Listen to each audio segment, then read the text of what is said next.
各位弟兄姐妹平安，很高兴能够在一大早就可以看到大家一起聚集在圣殿来预备我们的敬拜。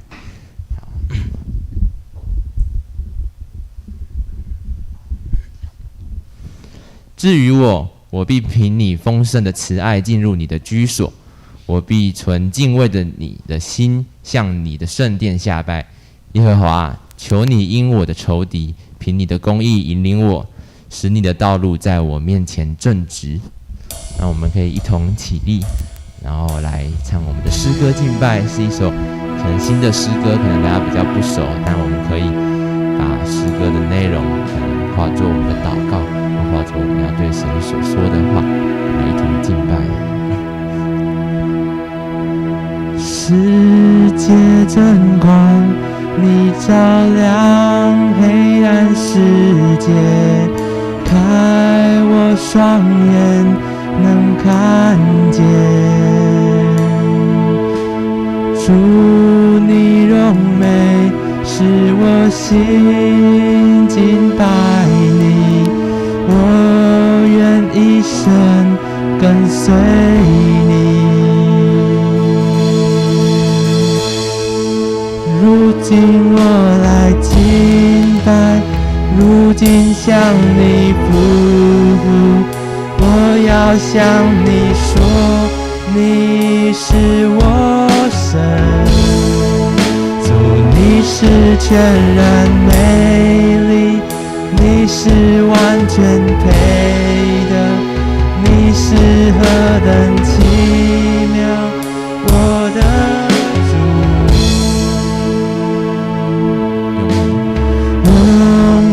君王，你生命已被尊重，在高天上的荣耀。你因着爱来世间成为人子，为我们成为贫穷。如今我来敬拜，如今向你匍匐，我要向你说，你是我神。主你是全然美丽，你是完全配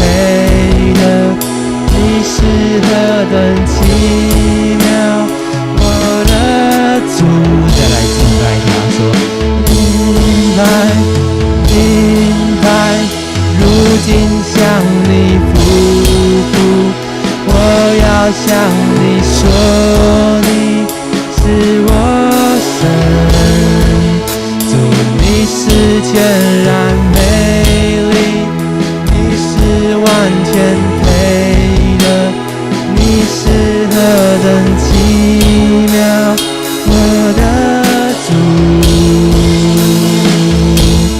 永不明了何等代价，你为我罪钉在十架。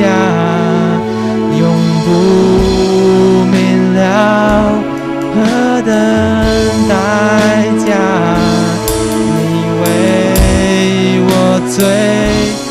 钉在十架。永不明了何等代价，你为我罪钉在十架。如今我来敬拜，如今向你匍匐，我要向你说，你是我神。主你是全然美丽，你是完全配的，你是何等奇妙，我的主。如今我来敬拜，如今向你匍匐，我要向你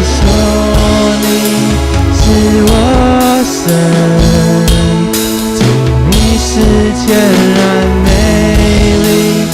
你是完全配的，你是何等奇妙，我的主，永不明了，何等代价。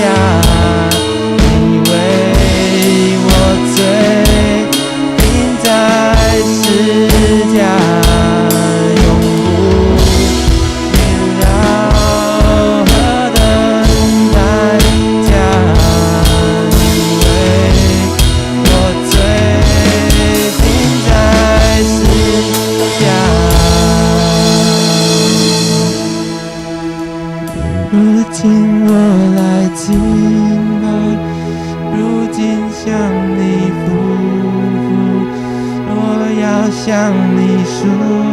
你是我神，主你是全然美丽，你是完全配的，你是何等奇妙，我的主。是的，主你是那位完全配的，你是那位完全美丽的神。神，你却为我们受苦，钉在石架上。神，我们愿将我们所有在地上的荣耀都归给救主你。因为我们知道你是那位为我们流血、为我们洗净我们的罪的主。主，我们愿将我们的软弱、我们的不义的地方完全摆上。主，求你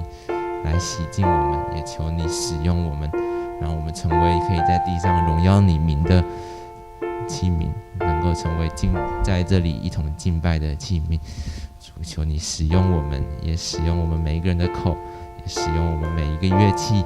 来到你的殿中来敬拜，将这些荣耀全部归给你。我们将献上我们的感谢祈求，那是奉主的名求，阿们。我们唱第二首诗歌。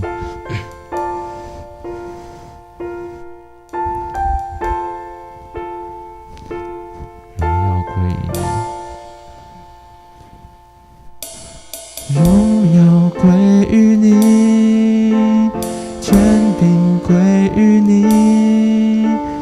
羔羊已作王，从今世到永远。荣耀归于你，权柄归于你，愿颂赞永远不停息，愿颂赞。愿颂赞永远不停息，跟他说荣耀归于他，荣耀归于你，权柄归于你，羔羊已作王，从今世到永远。荣耀归于你，权柄归于你，愿颂赞永远不，所有的荣耀归于他，所有的荣耀归于你，万民敬拜你座前，所有的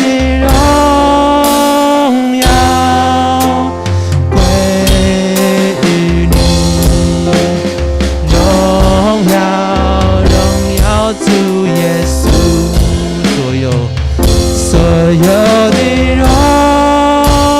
耀归于你，万民敬拜你座前，所有的荣耀归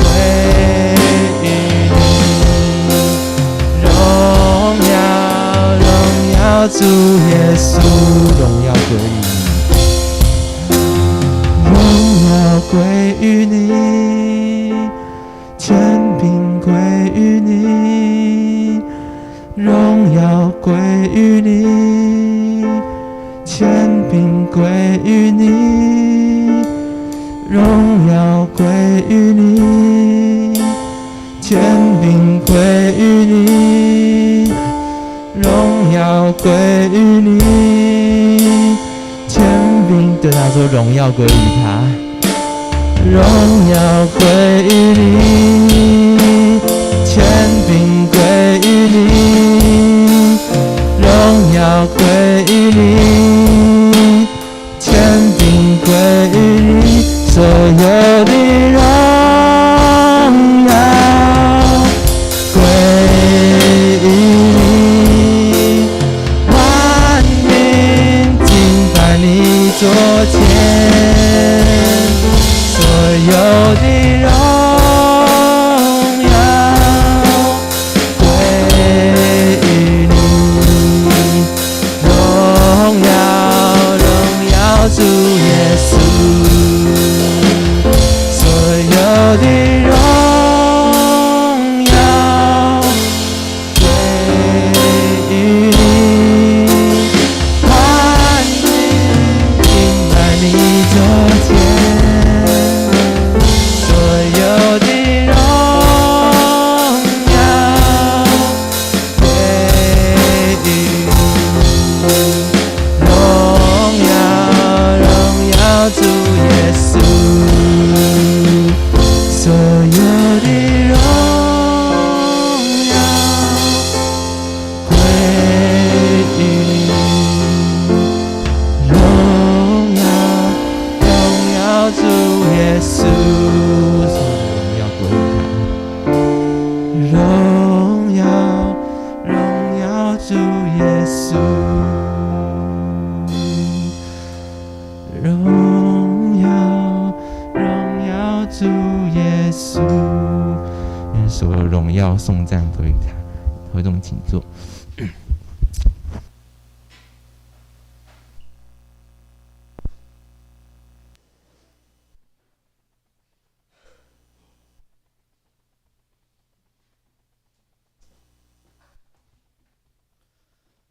只是让我们一起来供奉上帝的话。首先我要来攻读的是圣经节记载在使徒行传22章15到16节。你们注意来听，我来念。因为你要将所看见的、所听见的，对着万人为他做见证。现在你为什么单言呢？起来，求告他的名受洗，洗去你的罪。这时我们要请周正达牧师来为我们证道。证道的题目是大马士革频道的呼声。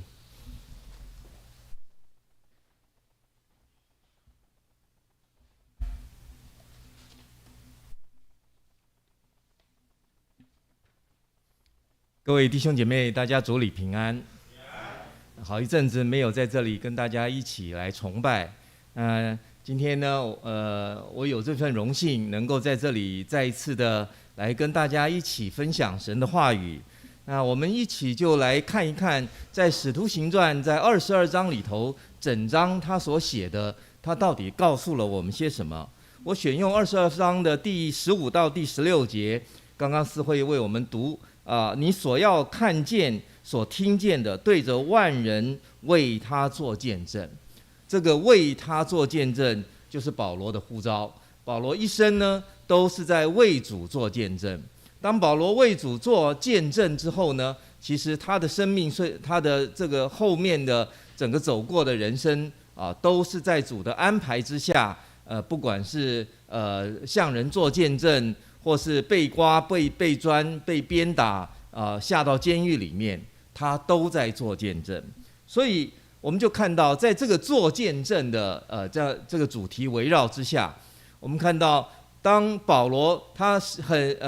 在大马士革遇到了耶稣之后，他自己的这样子的从耶稣的领受，就是做见证的这样子的一个呼召。那么大马士革到底对保罗来讲，它有什么样重要的意义？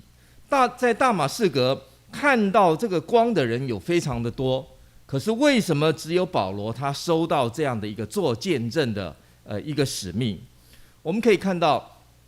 在21章里面记载，保罗他这个到末了的时候，他是被抓，然后被毒打。那千夫长就在保罗被打之后呢，就赶到了现场。那赶到现场解救了保罗。当千夫长这个把保罗带到这个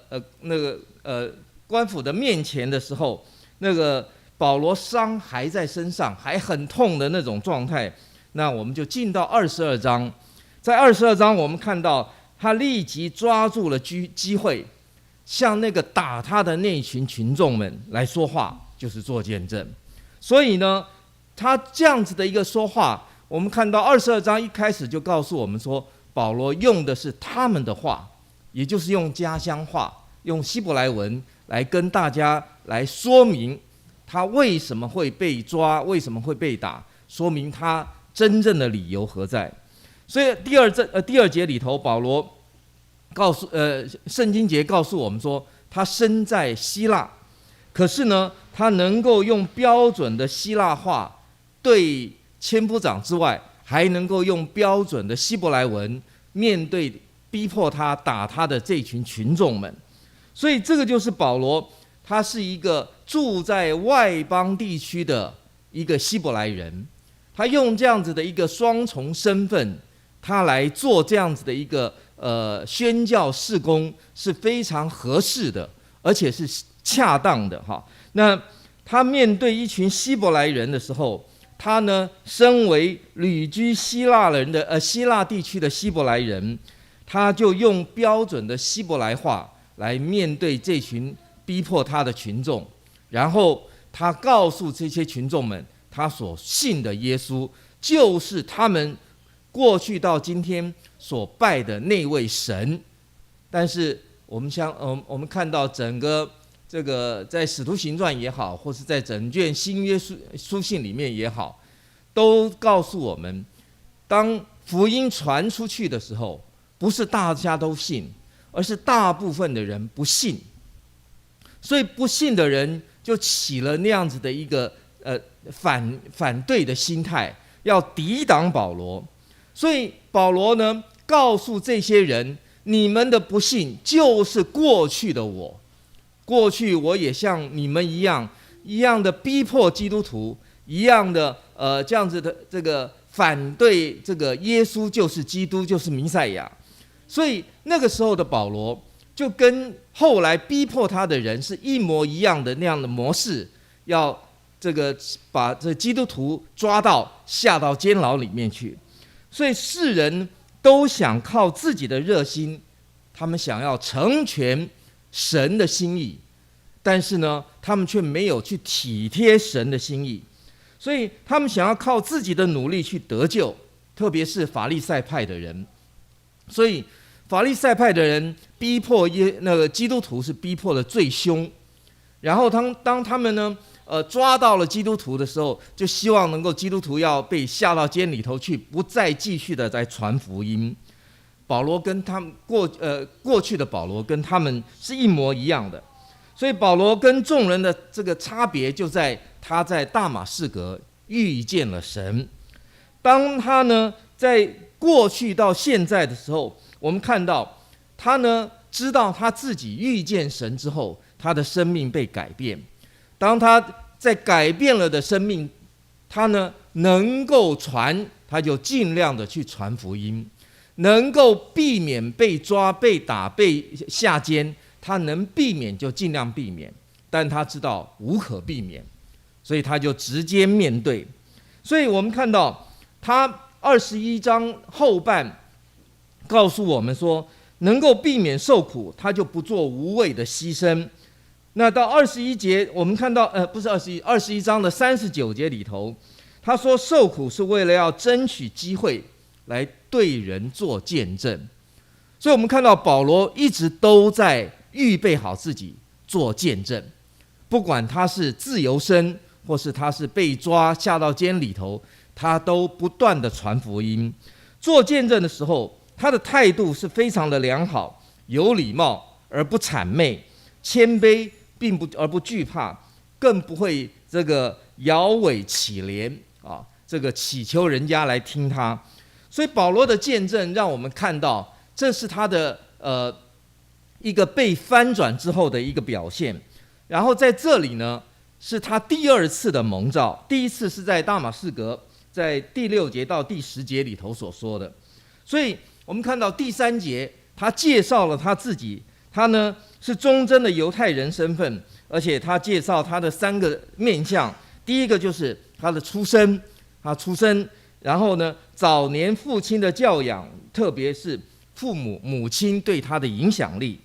然后呢，他受教于加玛列的门下，所以这个就是他的3方面，这叙述是非常严谨，而且呢，让犹太人觉得你出身是正统的。所以当他介绍了自己之后，然后呢，为了要使人明白他下面所说的话，他就说他呢生在大树，却长在这个城，也就是指的是耶路撒冷城。然后保罗很年幼的时候就被带到耶路撒冷来，那他并不像一般人所想象的，好像到20岁之后他才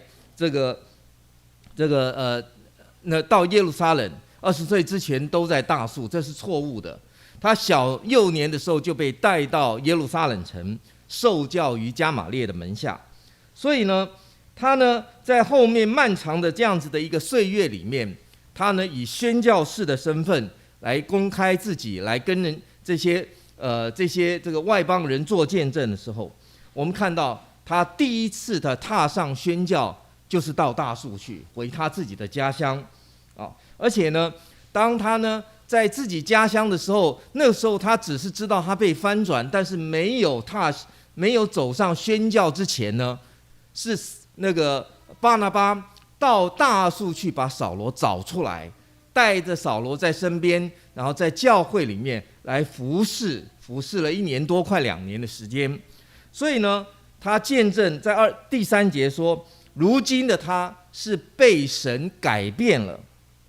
而4到5节说，确实过往他犯下的这些罪行，他自己逼迫这个基督徒，然后呢，他还向那个教会申请了这样的公文书，要抓基督徒下到监里头去。所以他确信，他知道他经过这样子的一个过程之后，他真知道他逼迫的那位就是他所信的。所以在第6节到第9节，他接受耶稣基督的道啊，他这个道不是出于自己的，像希伯来书6章第1节说，这个道不是出于自己啊，不是也或是不是因为别人的劝告劝导，而是真正遇见了神。所以遇见神对保罗来讲有何等的重要，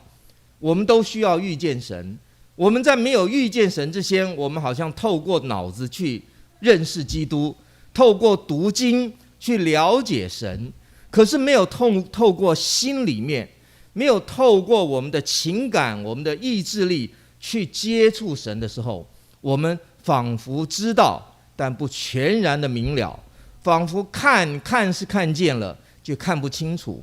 听是听到了，却听不明白。这个就是保罗还没遇见神的一个光景。可是当他在这里遇见了神，他自己做见证，他遇到的就是那位复活的耶稣。这个耶稣基督，保罗以他复活的主相遇的这个事件作为一个他见证的一个重心。然后呢，他就开始来告诉这些群众，他过去的他跟今天为什么他能够誓死对这位神他能够忠心，即使被抓被打被关他都不怕的理由何在。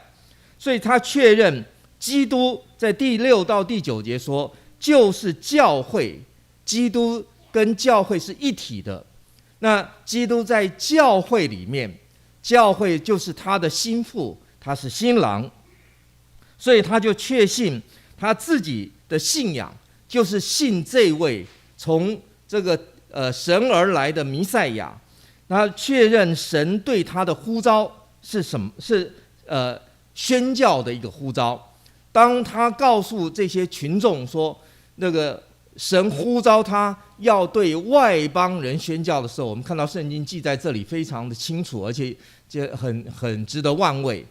当保罗说基督是怎么样怎么样的时候，群众还没有任何的反应。可是当保罗说这位犹太人的神呼召他去对外邦人做宣教的时候，听到这句话，群众就起了这个鼓噪，然后就说他不该活，他该死，要把他抓住，要下到监狱里面去。为什么？因为犹太人的眼中，犹太人的思想里面，外邦人是不配得的，不配的，他把他看为猪狗，这是不配跟那个犹太人一起同承受天国的这样子的一份荣耀的。所以在这里呢，我们看到保罗呢，他呢逼迫这个基督徒，过去就是用这样子观念，他在逼迫。当他逼迫这个基督徒的时候，遇见了神在大马士革，他呢这个时候呢，他就这个领悟到，这个神是一个他逼迫不了的神，神是一个当我们说用脚踢刺，这个自己的脚会受伤，他在那样子的一个光景之下被神所光照，他没有受伤，可是他眼睛就暂时看不见。那个看不见，意思就是让他在3天里面，他要回想他过去，他要为他的过去所做的罪过，他要彻底的悔改。所以呢，当亚拿尼亚奉召到保罗的身边去，让保罗呢因着亚拿尼亚的这样子的祷告或祝福，他重新恢复视力的时候，他知道这样子的一个在大马士革的经历是神直接给保罗，并且要保罗承接的一个宣教使命，不是给其他人，跟其他人或许有关，但不是这么直接。但保罗接受的就是在这里，他是宣教士，而且是对外邦人宣教的一个呼召。所以在这里呢，保罗呢就特别指到说，虽然他有这个呼召，蒙这个呼召，但是受逼迫。不过这些逼迫呢，对他来讲并不需要太过多提，因为那伤得了他身体的，没有办法伤他里面对神的爱与信。所以我们在这里面也可以把这一节翻译成，当神的话临到了保罗的时候，那个神对保罗说什么？你为什么还耽误呢？还单言呢？现在就可以受洗，求告他的名，洗去你的罪。受洗是人内心因为救恩而更新了外在的一个现象，所以我们洗礼大家都可以看得到，那是水洗。可是呢，我们水洗，你看到我看到，我们就说那个人，我们做见证，他是受过洗的人。但是这个保罗还说，我们还要接受圣灵的洗。耶稣就亲自吩咐，圣灵要浇灌在凡有血气的人身上之后，人要接受灵洗。所以那个灵洗是看不到的，可是灵洗它是一个持续不断的状态，是要让我们随时都想到我们跟基督要在大马士革相遇的那样的一个场景，那样子的一个景况，也就是我们的生命要被翻转了的景况。所以这种被翻转了的景况，在17到21节里头，就要使敌对者愤怒，要使不信这道的人，要引起他们的愤怒。可是你说你怎么知道他不信？我们不知道，可是我们要对他们做见证，要见证他们也是要被得救的其中一个。但他们若不信，那就是他们自己对福音关上了这个门，他们拒绝了福音。所以正因为保罗知道犹太人的这种心态，所以作为外邦人的使徒，他才靠着神的带领，他为自己所过去经历的做见证，见证那位让他在大马士革见到光见到的耶稣。所以这样子的一个相会相遇，我们说与神的第一手那个经历，就是翻转保罗的一个最大的一个改变。当保罗在这里呢，他被这样子翻转之后，他整个生命就不一样了。他开始有了一份这个对神更热切的期待，希望能够见到神，希望能够在还没见到神之前预备好自己，并且把神的道借着他自己能够跟教会来分享。所以呢，当他预备好自己，而且跟教会分享的时候，我们看到他写下来一半的新约书卷啊，他呢对于新约的信徒造成了多么大的影响。那这些都是从这一刻开始，他被翻转了。所以呢，后来呢，当保罗悔改之后，他不是马上就被任命成为宣教士，而是在阿拉伯停留了3年之后，他才在跟耶路撒冷的门徒结交之后，来被差成为宣教士。所以保罗遇见的异象跟听到主的命令，可能就是在这个时段里面，他呢听到主的命令，逐渐认识耶稣他的永恒计划跟他自己怎么样被差的关联性。所以我们每一个人，当我们遇到了所谓大马士革的光之后，我们就可以把那样的一道光当中所领受到的神的那使命与意向，跟自己的这个过往的生命结合起来，能够对于我们未来能够有一个更清楚的蓝图，更明显的这样子的路径可以显明。所以我就说稍微做一个见证。我过去呢，在职场上，大家曾经就听过我分享职场，我在职场上可以说是叱咤风云。可是我这个蒙召进到教会里面去的时候，我以为就是在教堂里头来服侍神。我在大教会担任过牧者，在大机构担任过这个牧师，然后在这个自己独立牧会过，担任主任牧师之后，我以为这一辈子就在教堂里头。可是神的旨意高过人的意念。当遇见了神之后，我说的遇见就是在心灵上面我真实的跟神接触之后，我明白原来神预备我职场的10年，跟后面教会的10年之后，要预备我离开教会，又要经过10年。所以当离开教会，我根本搞不清楚，我离开了教会，第一个我没有自己的弟兄姐妹，没有羊群了；第二个我没有这个支持了，我没有拿教会的任何1毛薪水，我单独的离开了；第三个是我很清楚知道，这个离开不是我自己想离开或要离开，而是神的那样的催逼，让我不得不离开的那种状态。所以当我离开之后，茫茫大海，我到底要从哪里开始继续神的工作，我不知道。但就在这10年间，神让我看到，原来他的旨意在这个教堂之外还有其他的工作要做。所以我就在这10年内，我在教堂外的所做的工作，更让我清楚知道前面2个10年为的就是这第3个10年预备。所以当到第3个10年，我完全清楚神要我做的工作之后，我第4个10年，我非常清楚神在这个第4个10年要我做的，就是把前面3个10年的所有的学历、经历、资历全部累加起来，放在第4个10年。所以这第4个10年，我可以在教堂内，也可以在教堂外，可以在这个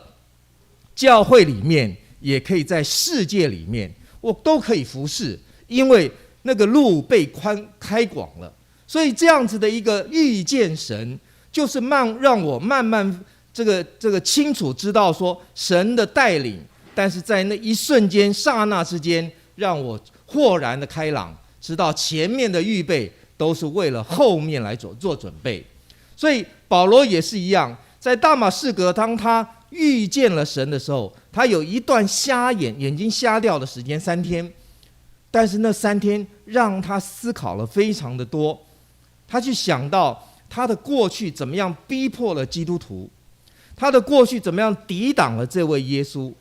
但是他却是信他的。所以这个时候，当他重新再恢复视力之后呢，他要用什么样的态度、什么样的方式来跟随这个基督？就在3天之后，亚拿尼亚为他祷告，他呢就重新恢复视力之后，这个时候的保罗就不一样了。可是这个时候保罗还没有到后来他所宣教的功力，还没有被巴拿巴带领操练的那样的一个经历，但是呢，他的心中是不一样的一个开始。所以我们看到那个不一样，还要经过一段教会的操练。所以我们看到在教会呢，保罗经过了这样的操练，在各个世代的困境当中，大家都在经历。像我们现在大家把口罩戴得很紧，为什么？我们都在经历这个 COVID-19， 经历这样子的一个疫情的一个影响。可是呢，有没有人就在疫情影响的当中特别的呼召？有。我最近接触了一些宣教士，他们呢，不但在疫情的这个当中，他们屡次进出这个重灾区，然后呢，他们还身负的使命。我前不久上个月，我碰到有一个住在乌克兰的，从乌克兰回来的宣教士，然后他现在又回去了。他在乌克兰的边界，他们本来是在那边做末日粮仓，然后呢，因为战争爆发之后呢，他们就在那边收容这个难民。原来他们一家是5口人在那里，台湾人。然后呢，当他们战争爆发之后，他们收容了60个人，都是乌克兰的难民。然后一家在那个地方呢，他们就是供应他们吃喝，然后每一天就带着他们祷告敬拜神啊。那所以你看这样子的一个呼召，起初他们并不清楚，他们只知道莫名其妙就是神把他们带到中东去，然后在中东服侍了一阵子。他们原来是当宾拉登的邻居啊，在土耳其啊，不是在宾拉登在哪里？阿富汗啊，在阿富汗。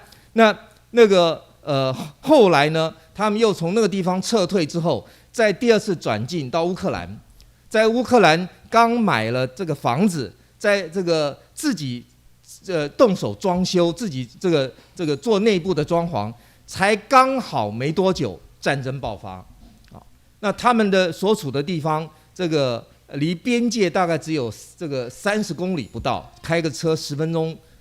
大概半个小时一定可以到边界。那这样子的一个家庭，当他们呢在糊糊涂涂的走在这一条路上的时候，他们就是越走越清楚，越来越了解到为什么神要把他们带到中东地区去。他们在台湾好好的这个做事，好好的服侍，那应该是前途都非常的光明的。可是呢，今天他们知道神的呼召临到了，他们需要回应神的呼召，到这个中东地区，甚至就深陷在今天的战争的这个国家里面。那我们看到，当他们有这样子的一个清楚明白之后，神的心意借着他们来显明。我们在台湾，我们非常的自由，我们呢可以自由的到总统府前啊，这台阶上，这个指责的蔡英文总统说你不对。但是我们有没有感觉到教会里面，我们呢也有很多人可以随时走进教会来跟我们反对我们的信仰，很多啊，特别是有一些像这个同志的团体，他们常常就会找到教会，然后跟教会讲，你们逼迫我们，所以我们要反对你们。可是呢，当我们知道这些反对都是一种我们说误解，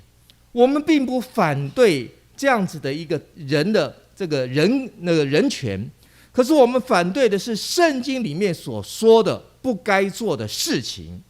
所以爱罪人，但与罪分隔，这是我们一贯需要秉持的这样的一个信念。那如果我们随便的就以为我们在台湾很自由，我们想到在其他国家自由地区的那个国家里面，有些国家仍然在某些方面没有真自由。我昨天刚刚接到从日本有一个信息过来说，跟我讲说，你们要好好的珍惜台湾现在有的自由，因为在日本他们现在自由缩限。我就觉得他有感而发，那是我驻日本的朋友。那我接到这个消息之后，我就回他的确，我们都需要珍惜我们现在所拥有的。可是呢，我们也要为我们失去或是我们没有的，我们来祷告。我们拥有的是什么？你可以自由上街头发单张，可是没有的是什么？那就是发给的单张，很多人被退回来，会被拒绝。这样子的一个情势，就让我想到，在马路口这个卖玉兰花的，10几部车红灯停下来，有多少车开车窗来向他买？很少。可是呢，他们一天的工资就要从那个微薄的玉兰花那里，那个卖玉兰花得到那个微薄的工资。所以，因为我自己个人，我并不使用玉兰花，我们家都就是讨厌那个香味，所以我不会向他们买。可是呢，我觉得他们真的是付上很大的心力代价，但是没有得到相对的报偿。那所以我们看到，在初代教会成长的模式就是这样子，他们要付很大的代价，可是呢，他们得到什么？他们得到的就是被抓、被关、被鞭打。当初代教会的信徒他们成长的时候，知道是有一个在那个使徒行传最早1、2章的时候讲到，圣灵降临在他们身上，凡有血气的人都领受这个圣灵。当有了圣灵在他们身上降临的时候，他们要改变。可是改变之后的他们仍然不免于面对这些抵挡的环境。所以初代教会的建立模式，他们就是在被改变之后的他们走到哪里就传到那里，传到那里受到逼迫就转到另外的地方去继续的传扬。这是福音，这是福音的一个演进的过程。那今天台湾教会仍旧存在着有一个迷思，就是我到那里我就住下来，我就安定下来，然后把人招来进来来这边聚会的这种观念。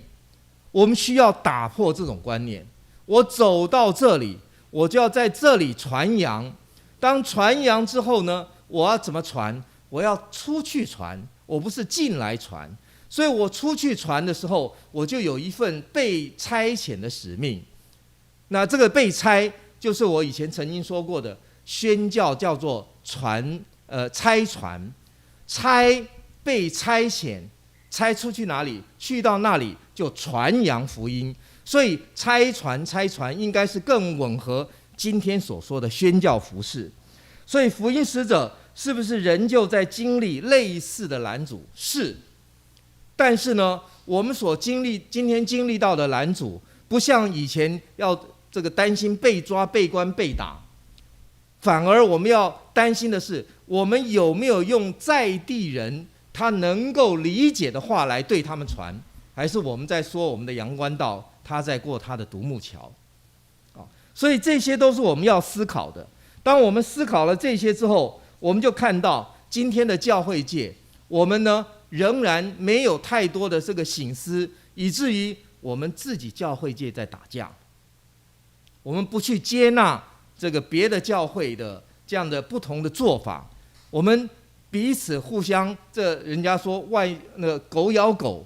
这样子的一个教会的状况，使得外面的外邦人看到了，他们不愿意信。可是当我们如果内省，我们反省自己的时候，我们发现到我们真是应该先献上我们的悔改，在神的面前看看我们自己到底有什么罪行没有，然后求神引导我们走永生的道路。所以当我们看到我们这样子吵来吵去的时候，其实外邦人不会因为我们这样子吵而更清楚信仰，反倒会被吓住，他不会因此而进到教会里头来。当我们这个不要彼此攻讦，你呢若有所坚持，你在神的面前好好的持守，可是呢不要去攻讦对方，不要攻讦那个其他的信仰的，你就能够在彼此都同信这一位神的状况之下，能够好好的来推动整个教会的服事。所以神要我们做的就是一主一信一喜的信仰，能够在这地上来做推动这个福音的工作。那我们呢就要在这样子的一个福音事工里面，我们要看到这个保罗他就是善用旧约的律法来讲明新约的福音。保罗当他这样子做的时候，我们看到他写了一半的这个新约书卷，在罗马书5章19到21节说，一人因悖逆，众人成为罪人，照样因一人的顺从，众人也成为了义。他说，律法本是外天的，叫过犯显多，只是罪在哪里显多，恩典就更显多了。所以当他这么说的时候，我们看到罪跟恩典都是一样在人的面前，可是我们选择的是罪还是选择的是恩典？若我们选择打开心接受恩典，我们的罪就被恩典来替代，否则我们的罪仍然在我们的心中持守着，让我们没有办法开我们的心门。所以保罗就是根据旧约的那个观点，他来反驳律法主义者。在加拉太书3章都写着，就是凡以行律法为本的，都是被咒诅的，因为经上记着，凡不照这个律法书上所记一切事去行的，就是被咒诅。所以我们呢要行律法，我们就要完全的做到，若做不到，我们要完全放弃，不靠律法，乃靠那个恩典。那靠恩典，我们靠基督。所以群众的反应是不一样的。当这个22到23节这个说到，众人听到他说这话，就高声嚷说，这样的人从世上把他除掉。保罗他呢在面对这群所谓的暴民，是他的亲友，是他的同胞手足，可是这个时候却要除掉他。所以神选召保罗，是因为他知道保罗有这样子的一个任性的态度，而且虽然在传道过程当中，保罗屡次受到这个苦待，但是他从不惧怕或是怨天尤人。他可能逃避在这个圣灵当中，躲避圣灵的面，可是他没有办法逃避过那个大马士革的光照。所以在苦难当中，他知道苦难是化妆的祝福，对于他有绝大的益处。他于是走上了这个宣教之路。他在他日后的光景里面，他知道神每一步路都与他同行。他知道他一定会被带到那世界的地级，那个时候的地级罗马，让他能够实行神所给他的托付。所以我们看到基督徒对神的呼召，就应该回应神的使命与意向，去执行神在你身上的托付。所以基督徒应该靠着主去面对苦难，却不应该自己去找自己的苦。所以你自找苦，不要怪神。可是呢，你面对苦难来到了你身边的时候，你要知道，这就是一个超越苦难的机会。基督徒也不应该刻意的去苦待别人，特别是同跟你在服侍的人。所以我们看到伤害常常来自于家庭，那我要说教会也是另外一种家庭，伤害也常常来自于我们自己的教会。但是呢，我们不要因此而心生怨怼，基督徒更不要去折磨别人，去替别人制造苦难。所以我们看到整个保罗就是要让这个以赛亚书的一节来回应保罗说，他说这个我又听见主的声音说，我可以差遣谁呢？谁肯为我们去呢？保罗说，我在这里，请差遣我。弟兄姐妹们，我们是不是可以在教堂里头，我们像这一节经文一样的，跟保罗所回应神的方式来回应？我在这里，求你差我，不是坐在这里，而是待会儿这个散会之后，让我们散出去，到各个地方去，做成神要我们做传的功夫。我们一起来有一首诗歌来回应神，神借着这样的一个与他同行，让我们可以能够真正在同行的过程当中，我们走向神的目标标杆，也让我们在这样子的一个旨意里面，让我们真知道神今天呼召我，我若听到了神的呼召，我心里就要像大马士革的光一样，要翻转过来，要清楚回应，以至于我可以越走越稳。好，我们请。让我们一同起立来唱我们的因你与我同行，我就不会孤寂，欢笑是你同喜，忧伤是你共泣，因你是我力量，我就不会绝望，研发软弱中有你慈恩，我就得刚强。劲风暴过黑夜，渡阡陌越洋海，有你手牵引我，我就勇往向前。愿我所行路径，愿我所立给予，处处留下有你同在的恩典痕迹。风暴过黑夜，渡阡陌越洋海，有你手牵引我，我就勇往向前。愿我所行路径，愿我所立给予，处处留下有你同在的恩典痕迹。我们请一起低头来感恩。主啊，是的，你照你的光照在大马士革，让保罗因着见到光被翻转过来。主，今天你的光也要照进我们心中，让我们每一颗心都在你的光照之下，再一次的苏醒，再一次的翻转。谢谢你，谢谢你有话对我们说，让我们听见了，我们就像以赛亚所回应的说，我在这里，求你差遣，让我们每一个人都能够做成宣教的人，让我们可以能够代表你在外头，能够像保罗一样的勇敢做成你的见证，像福音来证明我们是得救的一群。我们向你感恩祈求，奉耶稣基督的圣名求，阿们。请坐下。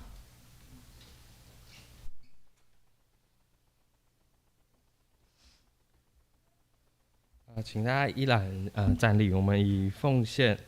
来回应上帝的爱。请大家和我一起来唱奉献诗歌新圣诗303首。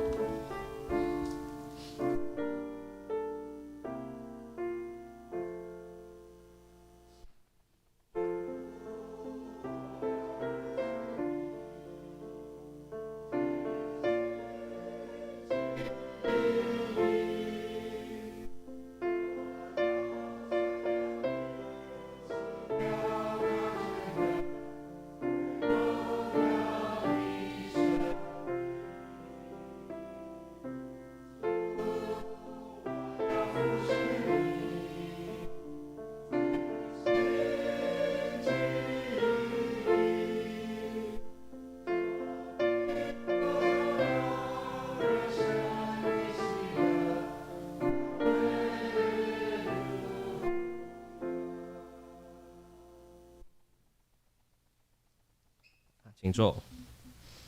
那这是我们一起先来打开周报来背诵今天的金句2遍，请。愿你吸引我，我们就快跑跟随你。王带我进了内室，我们必因你欢喜快乐。我们要称赞你的爱情，胜似称赞美酒。他们爱你是理所当然的。愿你吸引我，我们就快跑跟随你。王带我进内室，我们必因你欢喜快乐。我们要称赞你的爱情，甚是称赞美酒。他们爱你是理所当然的。雅歌书1章4节。那下周是联合礼拜，那有圣工轮值的弟兄姐妹请预备心。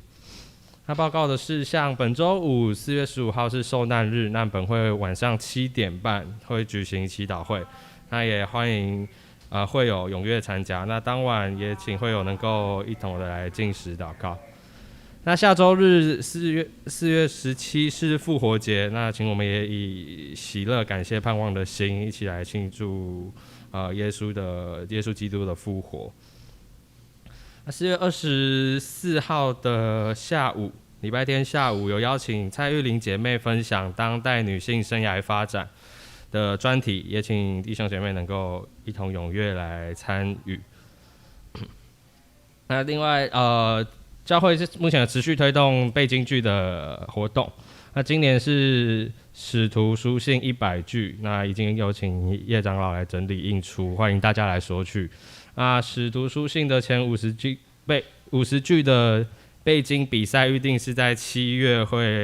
月来举行。那优胜者会有一些精美的小礼物，那也请大家可以一同来彼此勉励。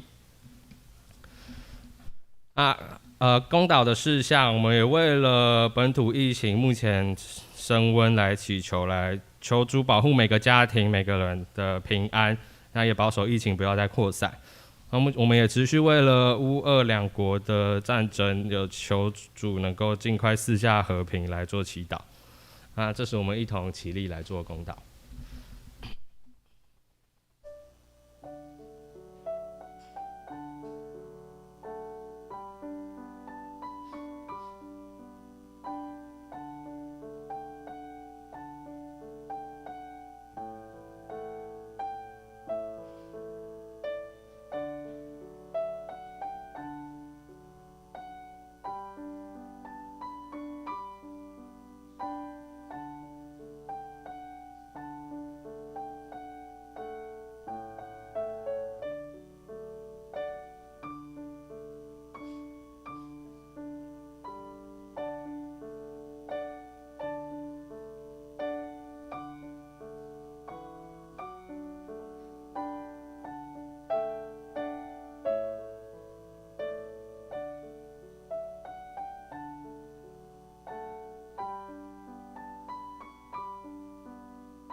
现在主啊，感谢你让我们今天每个人能够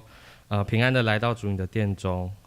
来一起来敬拜主你。主啊，也求你为了乌俄两国的战争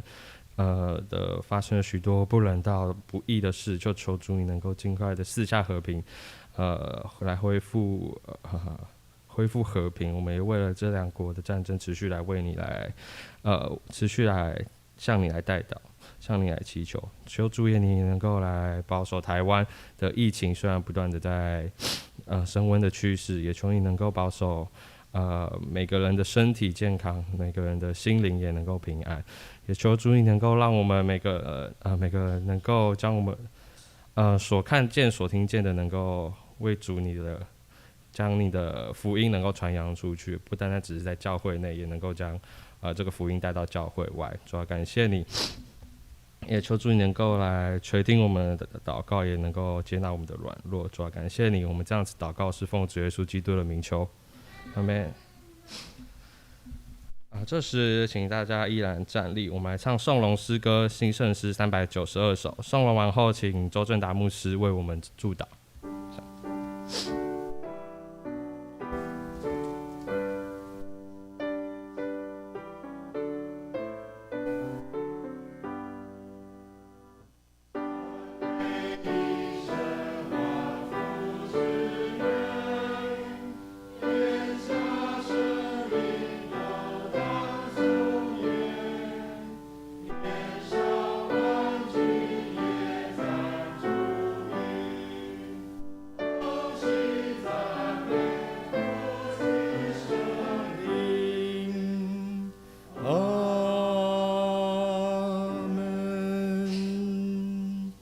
请低头领受神的祝福。愿我主耶稣基督的恩惠、天父上帝的慈爱、圣灵的交通感动与再一次的降临在我们心中的悸动，叫我们能够明白神的旨意，做成神的功，以至于能够与神一起同行到永远。奉耶稣基督的圣名祷告，阿们。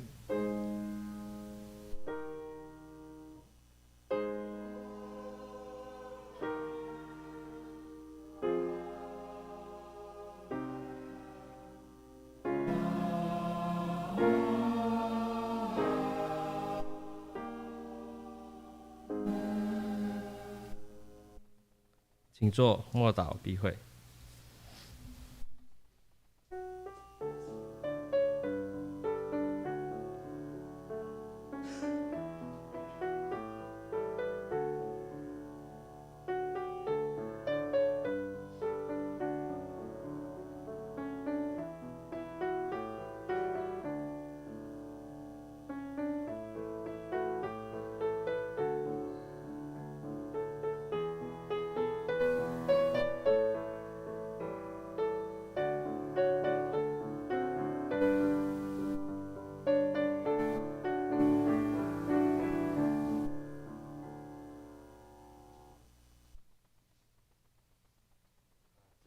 跟周边的弟兄姐妹一起来行平安礼。